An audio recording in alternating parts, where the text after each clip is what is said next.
সবাইকে আসসালামু আলাইকুম।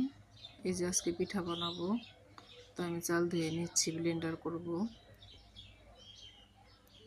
ভালোভাবে পরিষ্কার করে নিতেছি, এখন ব্লেন্ডার করব। আর প্যারেন্টস মুরগির মাংস রান্না করব। তাকে চালটা ব্লেন্ডার করতেছি। এই তো ব্লেন্ডার দিয়ে দিছি, ব্লেন্ডার হয়ে গেছে। এখন পিঠা বানাবো। এক চুলায় পিঠা আর এক চুলায় মাংস, দুটোটাই আমার হয়ে গেছে। দেখেন পিঠাগুলো কত সুন্দর হয়েছে। এই যে এখন খাবো, মেরে নিচ্ছি।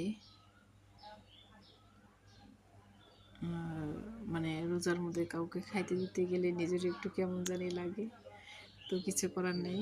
যাকে খাবার দেওয়া হচ্ছে সে অসুস্থ, জ্বর ঠান্ডা, রোজা রাখতে পারে নাই। এই তো এখন সে খাবে, আমি খাবার দিচ্ছি।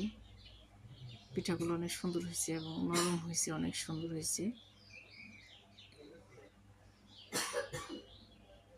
তার জন্য সবাই দোয়া করবেন যাতে সুস্থ হয়। বিসমিল্লাহ।